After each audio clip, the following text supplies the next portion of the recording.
first session of day 3 of Hyderabad Literary Festival.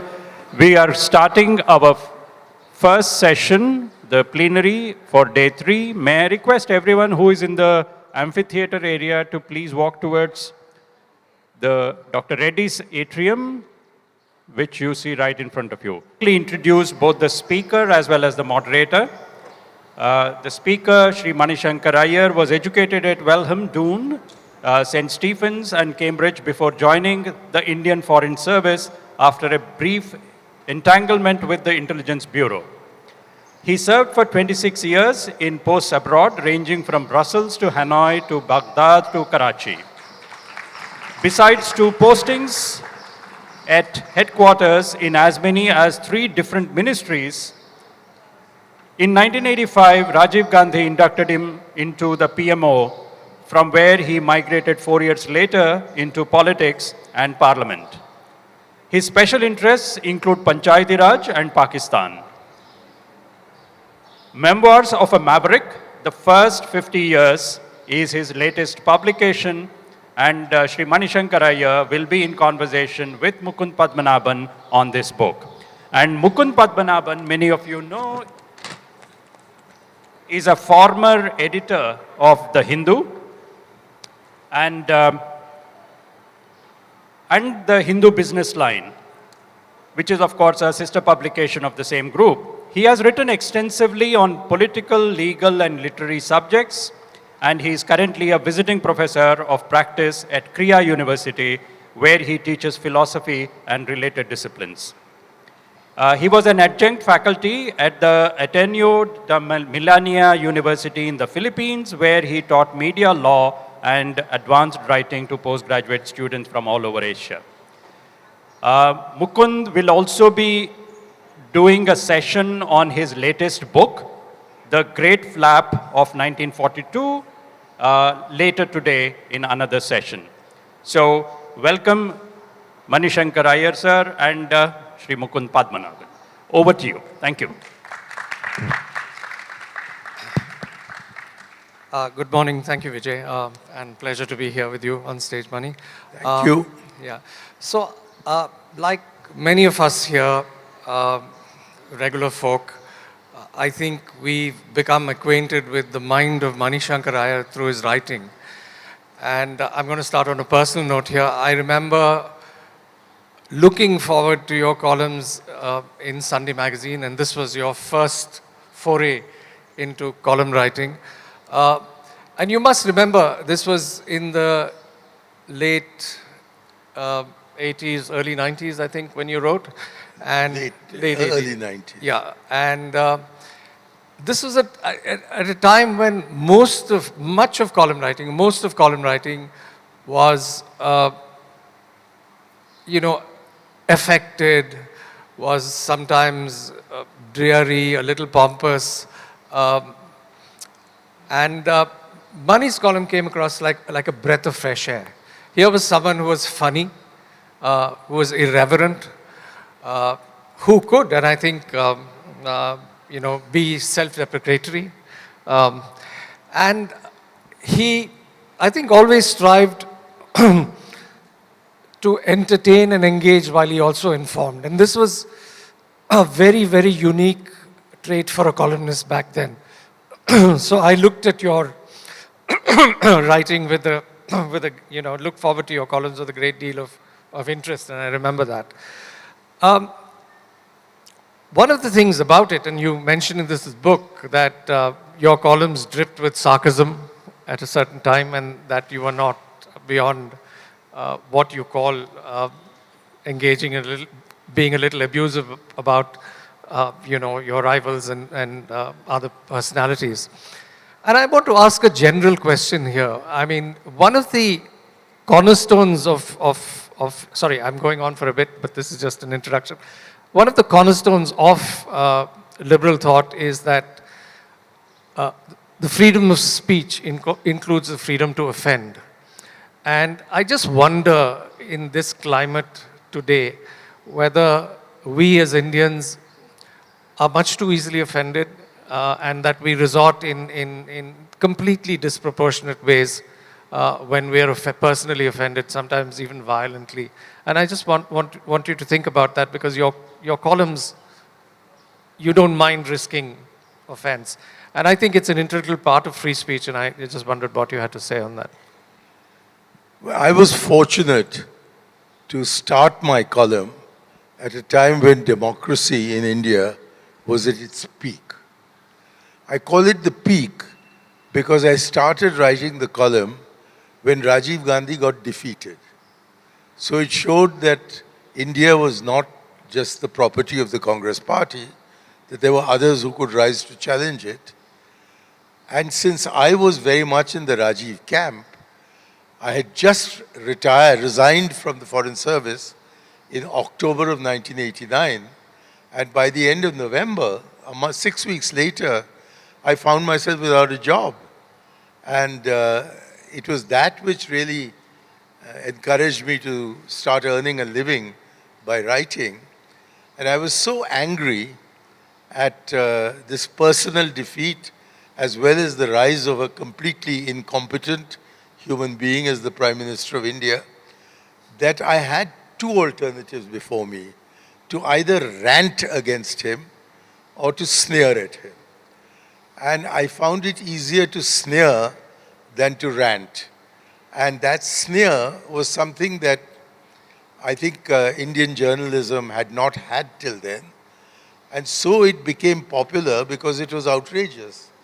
And a friend of mine who had been the New York Times correspondent in Delhi and had just been transferred to Tokyo, I sent him some of my columns, and he said, "You have an amazing talent to abuse and amuse." And that was not popular, that was not the mode in Indian journalism at the time. So completely unexpectedly, the column became really the source of identification with me. I called it Money Talk, and I was allowed by my very generous publisher to place it in different languages all around India, and even in English in some newspapers, smaller ones, with the result that I think it was that, as well as people's astonishment, that I had left the Foreign Service just at the time when my career ought to have been really rising, in order to jump into the uncertainties of politics. And I did that without knowing it at a time when the person with whom I was associated was going to go down to the biggest defeat ever in Indian politics, after having won the biggest victory ever in Indian politics. So it was a time of great uncertainty.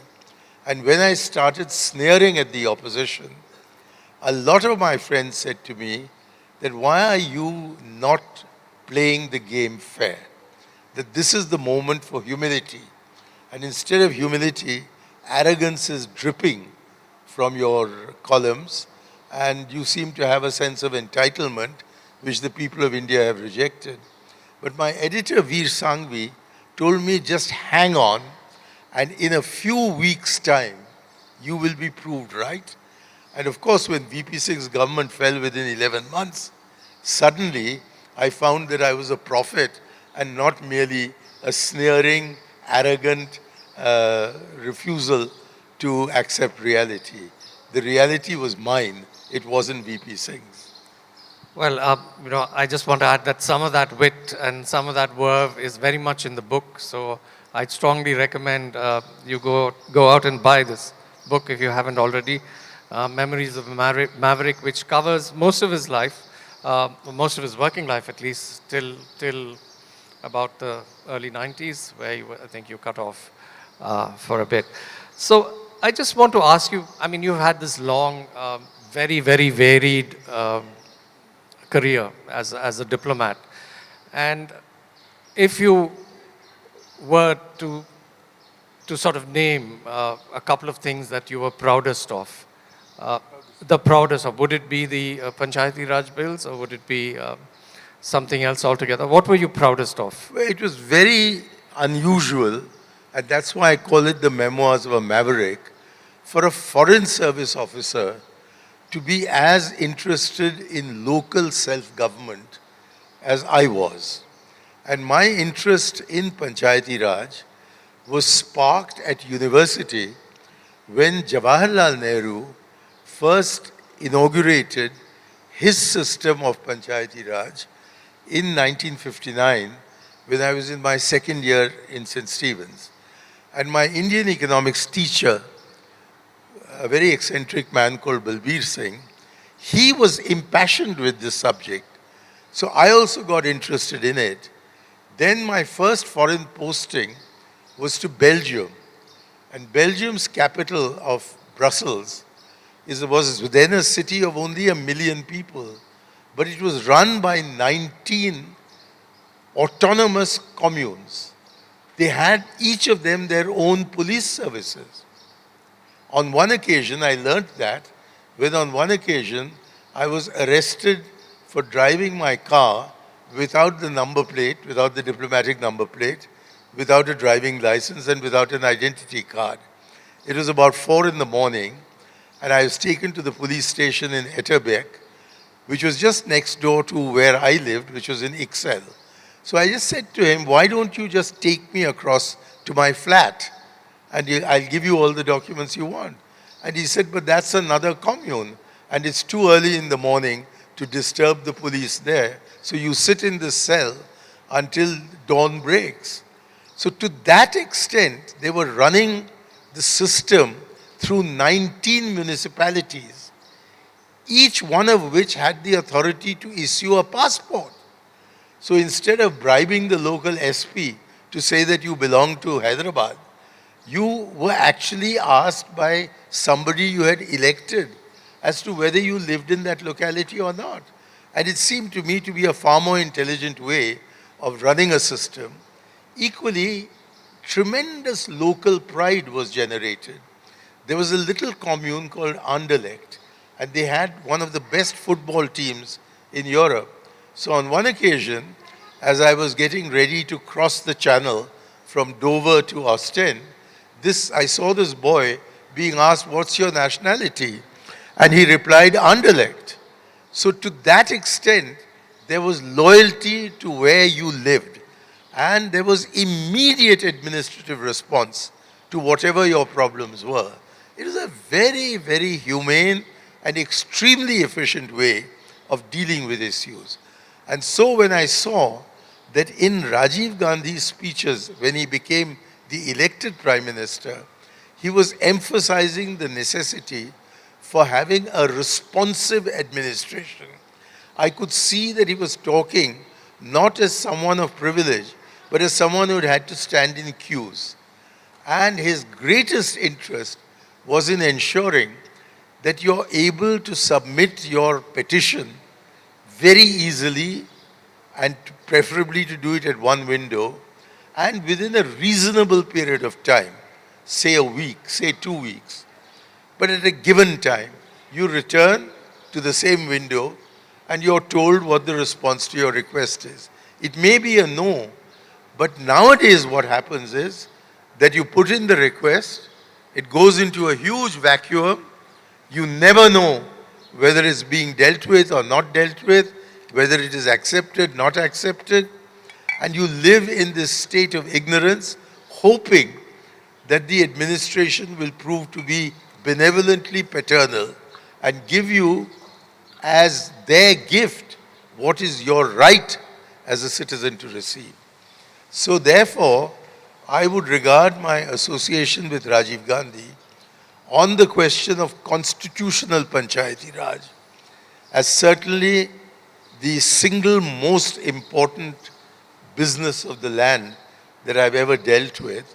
And because Rajiv died before the legislation could be passed, I have taken it upon myself for the last 30 years to champion the joint cause of Rajiv Gandhi and myself on Panchayati Raj, which is why my second volume, which is on the Rajiv I knew, has an entire chapter devoted to Panchayat Raj.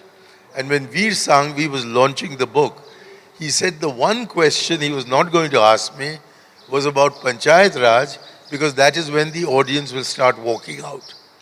But at Vadodara I found, and here in Hyderabad I'm delighted to find, that you're not in fact walking out, but I'm talking about how you can run your own lives instead of depending on some stupid young 20-year-old who passed an examination and got into the IAS, to depend upon him or her for your ordinary living.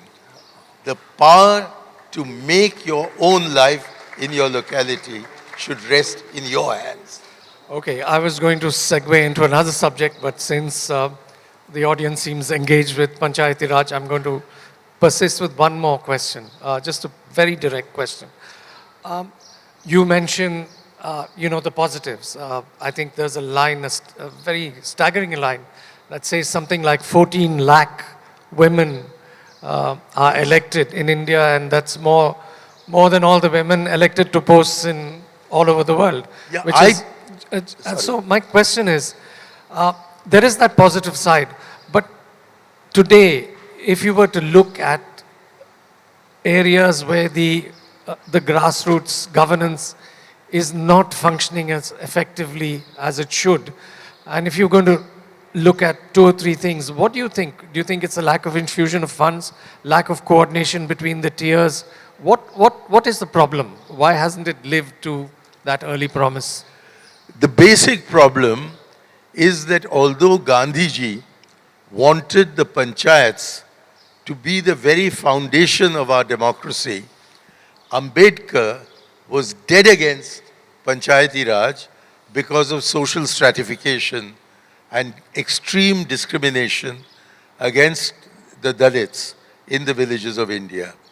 And therefore, almost the last thing that Mahatma Gandhi wrote was to say in his magazine that the draft constitution has been published, but it doesn't have even the 2 words, Panchayat and Raj, in it. But he was killed within a month. And so Dr. Ambedkar was able to get away with a constitution, with a draft that did not have Panchayati Raj. But then there were some Gandhians who insisted that it should come in, and very reluctantly it was put into the state list. And when Rajiv Gandhi came to the conclusion that Nehruvian Panchayati Raj was not working, while Indian democracy was working, it was because there were detailed provisions for the running of parliament and the state assemblies in the constitution, but not for the panchayats. So if we could fill this lacuna, then we could start a process of continuous, regular and effective Panchayati Raj. So what I was involved with, was under his direction, was in drafting the Constitution Amendment, which eventually became Part 9 of the Constitution and is the longest amendment ever passed by Parliament. But it was defeated in the Rajya Sabha when Rajiv was Prime Minister and was passed only after he died. So we were required to make a fundamental change in governance, but if we had touched the state list, then it would have become a question of center-state relations and not a question of the 3rd tier of government. So against this background, the Constitution Amendment has been made by Parliament and conformity laws have been passed by all the states. But ultimately the implementation of Panchayati Raj is a state subject, and the center can do very little to force the states to act in the spirit of the act, with the result that we have very uneven Panchayati Raj across the country. Easily the best Panchayati Raj, Maharashtra? the most effective, is in Karnataka and Kerala. The other states tend to fall between. Maharashtra and Gujarat are not really implementing the Constitution Amendment, except in the formal sense. They are going back to the Bombay Act of 1937. West Bengal, the hill states, they've made great progress. But the heartland, UP and in particular, is the biggest laggard, and Bihar is not far behind. So therefore, with Panchayati Raj as a state subject, it depends upon the political will and the political orientation of the state. In Tamil Nadu, for example, the concern, political concern, is primarily with center-state relations. And, and Mr. Stalin all the time talks of making the Indian constitution federal. Now, at that time, when we made the constitution, the country was in danger of balkanization. So Dr. Ambedkar decided against a federal India and instead called it a union of states with federal features. But I think we've reached the stage where we need a federation of India with union features. So that's where the evolution has taken place. But in the meanwhile, effective panchayati Raj is rarely seen. But the fact of the matter is that we have elected 14 lakh generally poor, often Dalit women to positions of real prominence in their respective localities. There are more elected women in India alone than in the rest of the world put together. And yet, nobody knows this. Nobody knows this because it is poor women who get elected. The local rich woman is not elected because they know that either they can't go to her house or that she's going to be spending her time in the nearby town. Whereas the Dalit woman, you can go to her at any time, you can abuse her, tell her that if the water doesn't start draining out of my house or the tap doesn't run water, I'm not going to vote for you next time. And therefore, the women who have taken the biggest advantage of these reservations are, and I hope Dr. Ambedkar will forgive me for saying this, are the poor, are the Dalits. And that is why it has not become a national issue. The Parkatis, as Yadav described them, are really wanting positions in parliament and the assemblies. And until we give them their due position in parliament and the assemblies, they are not going to regard the achievement of their poor sisters as the achievement of their gender. So you've mentioned Rajiv Gandhi more than once, and you have a very, very positive view of him. Which is fine, and I think in your book you persuasively, I think in some cases, argue out some of the controversies in a light that doesn't show him up as badly as he has been portrayed in the media. But at the same time, and you also say he was very badly advised. You had, Dhawan and Fotedar at certain times, and you had Mr. Arun Nehru. All of that, even if you accept all of that, I mean, as you yourself said, he had the largest parliamentary majority, and then in a couple of years he'd blown it. So what is the worst you could say of Rajiv Gandhi in your opinion? That he was naive? Could you say he was probably not experienced enough as a politician? Would you say he was the right man for the wrong job? What I would say is that if you describe a successful politician as an unprincipled opportunist, then Rajiv Gandhi was the wrong man. He had very, very definitive ideas about how life in this country needed to be improved. And his focus was on both the geographical periphery as well as the social periphery. Now, if you're focused on the periphery, you don't have time for the mainland. So during his tours, he was generally in the northeast or in Lakshadweep or in the Andamans. And at the same time, when he was in mainland India, he was not going to the houses of the rich. He was walking into and sharing the food of the poor. And this meant that the bourgeoisie felt neglected. And there was also a major change taking place in the media, which I don't think Rajiv Gandhi understood, and perhaps very few of us did. that a thing called investigative journalism had been brought into Indian journalism largely by my classmate Arun Shourie, who had one column that was called Indira as Commerce, and it dealt with what Antule had done as Chief Minister of Maharashtra. It's another question that eventually the High Court and the Supreme Court said Antule had done nothing wrong. But Shourie had made his name, and 100 Shouries were joining journalism to become Arun Shourie themselves.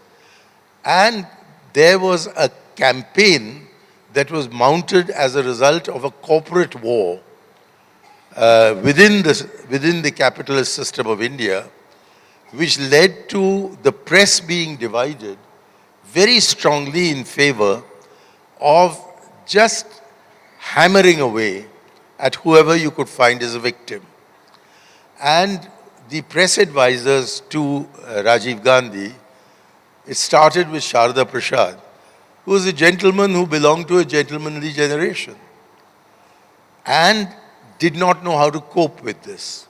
The usual reaction of the government of India was to ask the press, the press bureau, to issue a denial.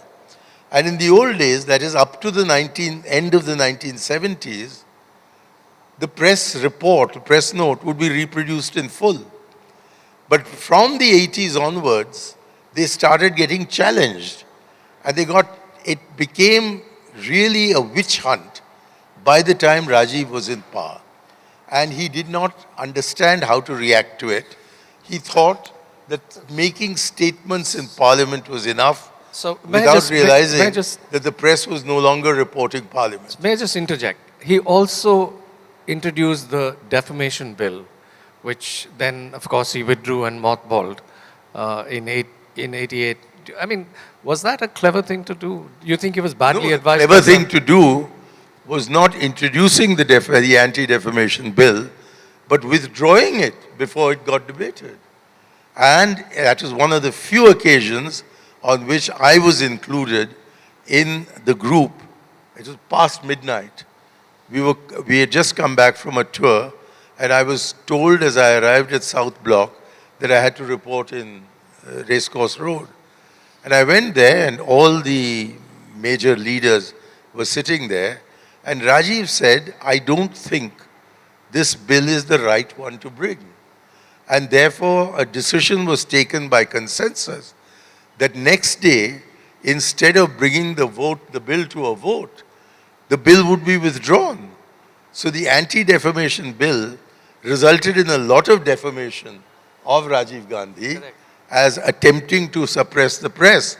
But now I find, today, at this moment, 35 years later, that one of our leading editors thinks it was passed when it was in fact withdrawn.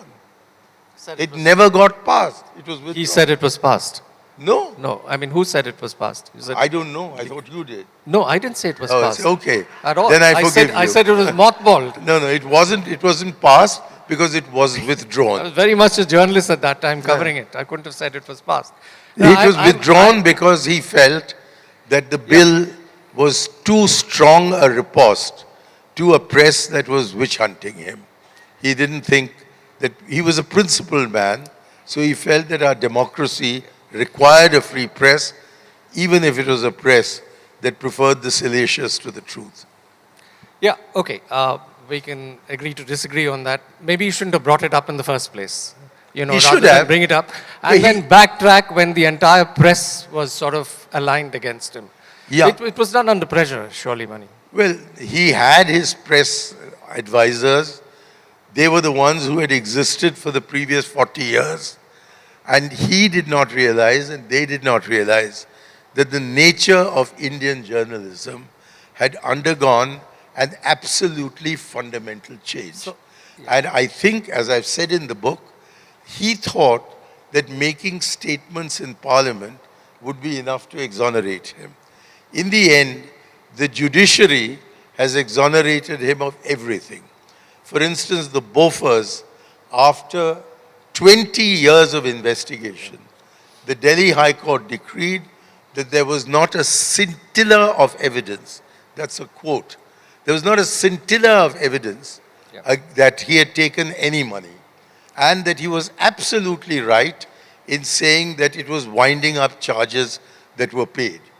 And there was no way in which the press, which had gone after him really viciously, was able to establish that the mounds of documents they were receiving from extremely doubtful sources, without examination and being reproduced in the Indian Express and the Hindu, were going to actually add up to nothing. They actually added up to nothing, and the press has not had the decency to play up the final decision that after all the documents had been obtained from all the countries concerned by the CBI was unable to make a case against Rajiv Gandhi. And Rajiv Gandhi thought that by stating on the floor of the House that neither I nor any member of my family has in any way been financially rewarded for this decision, and asking a number of questions that were not answered by even his own ministers, there was a problem. It was a public relations problem. And he paid the price for it.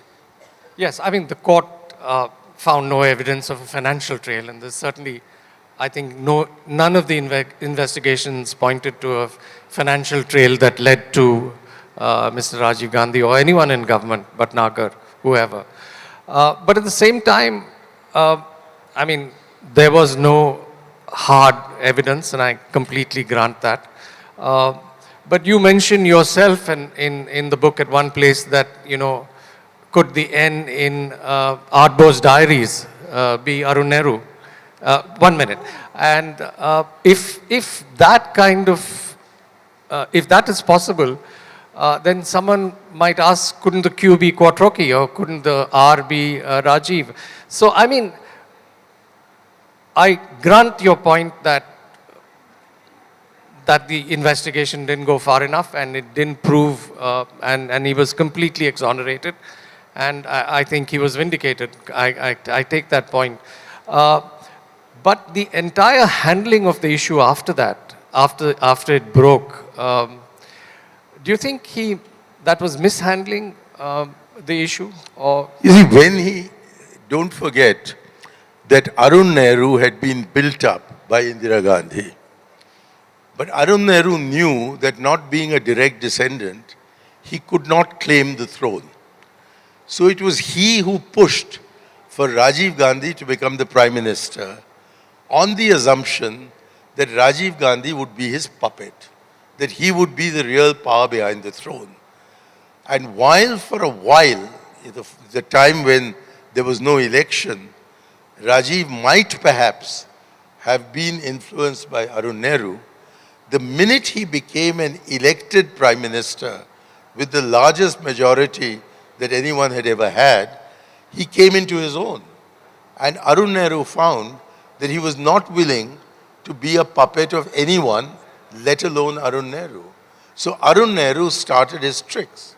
His first trick was to get Veer Bahadur Singh elected as the leader of the Congress party in UP, and he conspired to have the locks open. Yeah. And that was not known to the center. And equally on Bofors, he was the one who picked up that contract with AE Services. And my main proof against him is that as soon as Rajiv got to know what he was up to, he was dropped despite being the most powerful party man. He was dropped from the party, he was dropped from the Council of Ministers, he was sidelined, and he ended up going to VP Singh and creating this government. So yes, you're right, that if Rajiv Gandhi had wanted to be an opportunist politician, he would have known that you do this and you do that. But because the man was principled, because he was interested in being a good Prime Minister, I have said in the book that perhaps there is a contradiction between being a good man and being a good Prime Minister. Just one one question, a very brief answer, and then I'll have to turn it over to the audience because we're running out of time. You used the word, he sidelined Arun Nehru. Yeah. Sidelined. Just one question on you and the Congress and your association with it. Do you feel you could do more and you should do more, but you're not being allowed the opportunity to? Where does Mani Shankar Aiyar stand today vis-a-vis the Congress? Well, the third volume of this trilogy, which deals with my political life, is tentatively titled as a half-life in politics. And I've taken that from radioactivity, whose half-life is that for a while it shines, and then it starts petering out, and then finally there's no radioactivity. So in a similar way, my political life, which started with my first election from Tamil Nadu in 1991, which I won by 1.5 lakh votes, and eventually resulted in my having 3 terms of 5 years each in the Lok Sabha, followed by 6 years in the Rajya Sabha, and a period of 5 years when I was a cabinet minister. You could say that for a retired foreign service officer, it was an astonishing achievement. But for the last 13 years, I have been totally left out of things by Mrs. Sonia Gandhi. And for the last 10 years, I've been left out of everything by Mr. Rahul Gandhi. And I've only ever met for a long conversation Priyanka Gandhi once in my life. So in a party which is dominated by this family, if you get neglected by the family, the signal very quickly goes to your colleagues that you don't matter anymore. So I am politically finished. But I don't want to leave the party. I don't want to leave the party because even if I have no role in it, I entered the party because I was deeply influenced by Jawaharlal Nehru.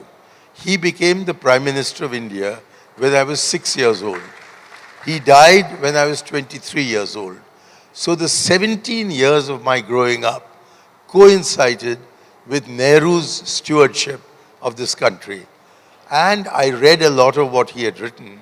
And it seemed to me that his understanding of the nature of our civilization and the nature of our democracy was eternally true. And since this is the only party that acknowledges, even if it does it barely, the existence of Jawaharlal Nehru, while the rest are either viscerally anti-Congress or in the case of the BJP, viscerally anti-Nehru, there is nowhere for me to go except into the wilderness. But I'd rather be in the wilderness within the party than in the wilderness outside the party. Excellent. So I have no particular ambitions. I would like to be rehabilitated. I think I have the ability. I certainly have the health. I know that I'm 83 years old, but I still think I could do it. But this is not an opinion that is held by the leadership of my party. Okay, I think we just have a few round for question. Can I start? Okay, you and then Yeah. the lady at the back there, please. Good morning. Yes. Very good morning, very forthright opinions. Appreciate forthright opinions. I want to ask you one thing is, looking back, what one thing you would undo about your career, if given a chance? What would you undo about your career? Decisions about the whole Absolutely nothing. Okay, great. I had a wonderful time in the Foreign Service. I left only because I had another Sorry, excuse me. opportunity. The lady. I have made my living as a columnist and as a writer. So I've had 4 or 5 careers, and I wouldn't want to have a life of one career. And because I have not had a successful life, I have not been brought into the illusion that everything always improves, which is what you think when you join the civil service, that at the end of the day, you're going to be of secretary rank, even if you're not the foreign secretary. But in politics, you never know when you've risen up and when you fall. And my experience has taught me that it's the day you reach the summit that your descent to the valley begins. And the day that you hit the floor of the valley, that your ascent back to the summit begins.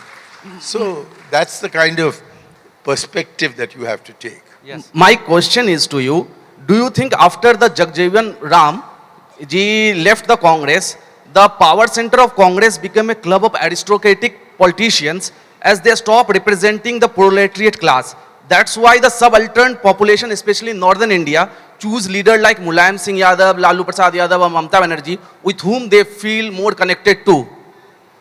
I didn't quite get the question. Congress became more, power center of the Congress became more representative of the aristocratic class because there are no representative of Dalits and all that. So people. I think the large question is the Congress sort of represents a kind of elite, or it's got trapped into it, which is why the Mulayams and the others who are more connected with subaltern class. No, what happened, what you have to recognize, and I don't think you do, is that the fall of the Congress was the success of democracy. Until for the first 20 years, from 1947 to 1967, the Congress as a single party dominated the country at the center and in the states. But as our democracy matured, in 1967, when the assembly elections took place, you could go from West Pakistan to East Pakistan without traversing any Congress territory. So the rise of other parties is necessarily accompanied by the decline of the dominance of the Congress party. But there was one class of people who I think we did not wish to highlight because we were dedicated to destroying the caste system. And that was the backward classes. So although the Kelkar report had come and the Mandal report had come, Congress prime ministers deliberately decided to suppress those reports. When VP Singh became prime minister, he implemented the Mandal report, and you had a complete transformation of Indian politics with the rise of the backward classes. And it is that which is now ending, it's now petering out, because you've got the rise of communalism. You've got the rise of the Hindu right in the name of Hindutva, which I don't think is equal to Hinduism. And therefore, even the backward class politicians like Nitish Kumar and Lalu Prasad Yadav are finding themselves being sidelined by this communal frenzy which has overtaken northern India. So in a democracy, you have these ups and downs. I was telling Mukund earlier today that the Liberal Party under Lloyd George won the First World War. But after 1922, they have become an irrelevant party in the United Kingdom. Therefore, there is a time when the Congress is the only party available. Then there's a time when it's one of the parties available. And today is a time when we have only 52 seats in Parliament. So therefore, we have to fight our way back. So these things will change over time. But what I hope will not change are the principles on which Gandhi and Nehru established the present Congress, as also the values on which it established it. I don't think we can survive as a pale imitation of the BJP. Yeah, lady in black. Sir, a very simple question. I wanted to hear a few interesting anecdotes about your time as a diplomat in Pakistan. Well, that's very kind of you, because that is a kind of obsession with me. And most of these discussions have revolved around my Pakistan chapter, which is close to 100 pages long. So I would hope that anybody who buys the book or borrows the book or looks at it in a library will particularly concentrate on the Pakistan chapter. Because I asked to be posted to Pakistan because I wanted a challenging assignment. I had earlier heard the most awful stories about the Pakistanis when I was involved with relief work in Bangladesh from 1971 December onwards. And I'd heard the most atrocious things. I heard things about all the atrocities that the West Pakistan Army had committed in Bangladesh. So I went to Pakistan thinking that I would be challenged. Instead of being challenged, I was welcomed with open arms. And the first, I love telling this story, since you've asked for anecdotes. I don't think we have time for too many, but I'll do two anecdotes with you. Number one is that literally on the day I arrived, the 14th of December 78, I went to my office, the phone rang, the clerk picked it up, and he said to me, this is from the office of the Deputy Commissioner of Sakkar. Now you don't expect the Deputy Commissioner of Medak to call the Pakistan High Commissioner. So I was astonished that some civil servant was ringing me. So I picked up the phone, I asked him what's the problem. He said he was the liaison officer for a Hindu sant who at L.K. Advani's request had come back to Pakistan to give spiritual guidance to the large Hindu community that still lives in Upper Sindh. So I said, yes, what's your problem? He said, your Hindu saints, Muslim murids want to meet him. So I said, well, he said, sir, can you give me permission to do so? So the first job I did in Pakistan was to allow the Muslim followers of a Hindu sant to meet the Hindu sant. This was not the Pakistan I expected to go to. The other anecdote, since you've asked for them, but the chapter is full of anecdotes.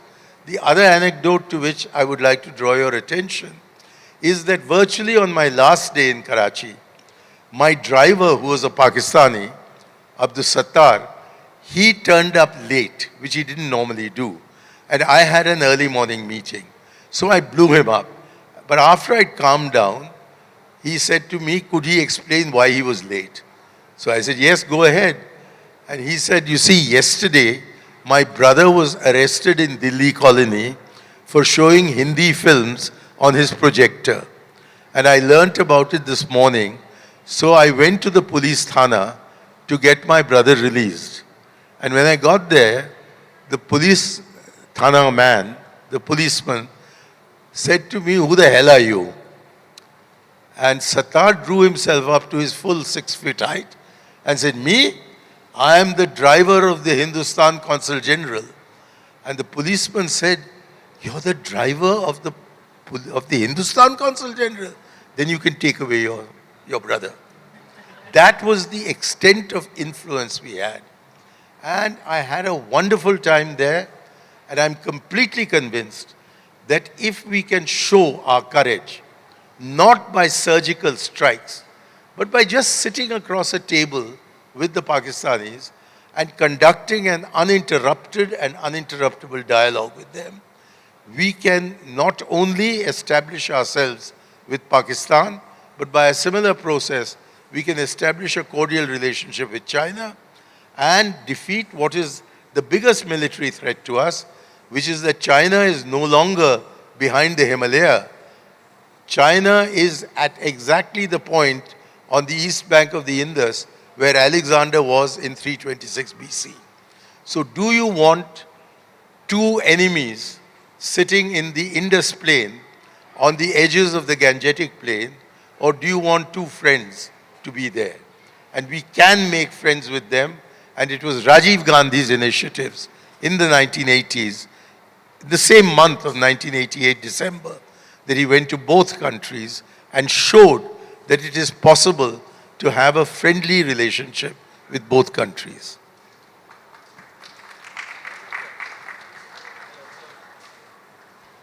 Hello. Thank you, sir, for attending the Hyderabad Literary Festival. The question that I have is, what are your hopes and aspirations for the country as a nation, given the current polity and so on? Yeah. What are my hopes and your hopes and aspirations? Well, as I said at the beginning, I think under the present regime, and particularly in the present context, we have reached the nada, the lowest point of our nationhood. And what we need to recover is the India for which the freedom struggle was fought. And its first principle was secularism. Its other basic principle from which secularism derives is unity in diversity. We rejected uniformity. The Pakistanis insisted on uniformity. They insisted on basing their nationhood on religion. In consequence, they have lost half their country and they are in danger of losing what remains. So if we become a Hindu version of Pakistan, as attempts are being made, there is a danger that India will not survive. And so I end this little intervention with a quotation from Rajiv Gandhi in Parliament. He said, "Only an India that is secular can survive." His next sentence was, "And perhaps an India that is not secular does not deserve to survive."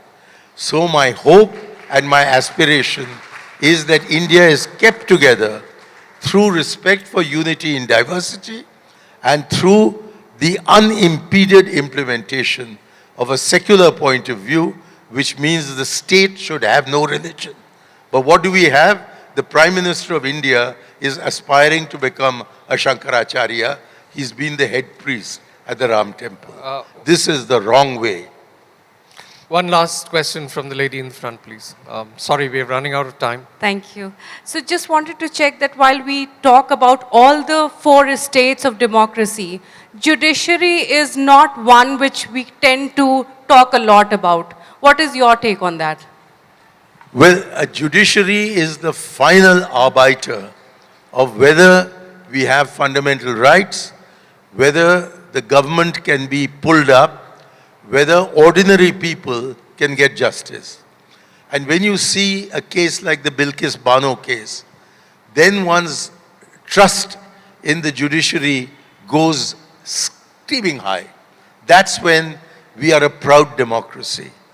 But when we see they're making a judgment which says that the destruction of the Babri Masjid was an egregious act of violence against the law, and then those who committed that crime are handed over the property in dispute, you wonder what are the criteria that the judiciary, especially the upper judiciary, is using.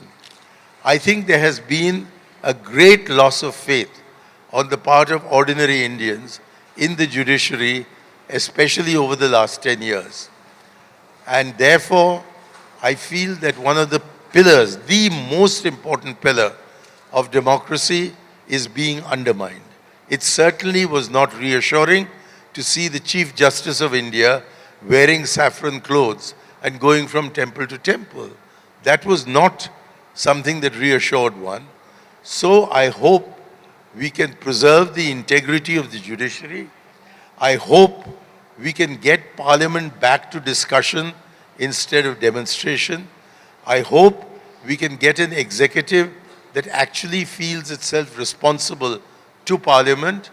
And I hope that we have an executive that wants to bring people together instead of dividing people in order to survive. And all this was happening when I was a young man. It's now not happening now that I'm an old man.